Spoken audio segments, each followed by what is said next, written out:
The rebate is fundamentally a compromise. It's the most economically efficient thing to do with the revenues would be to cut income taxes. However, because only some provinces are participating in the federal system, you can't cut federal taxes with those revenues in an equitable way. The idea behind a rebate was essentially that it's the cleanest, simplest way to return all of the revenues that were collected in a particular province to that same province. There was a very healthy debate in 2015, 2016, 2017 about what to do with the revenues. There were, various organizations and voices in the ecosystem who had strong points of view on that. And I would say, if you're debating what to do with the revenues, that's a good spot to be, right? That's a good conversation to be having. It means we agree on the initial premise.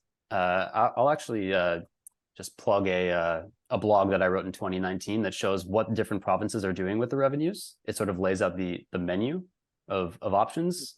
Quebec does do a little bit more of that green spending. BC is mostly tax cuts, but also subsidizing health premiums and the like. But administratively, it's a much easier thing to do to just return all of the revenues. So that's ultimately what the federal government chose to do. There's good analysis to show that the rebates are progressive.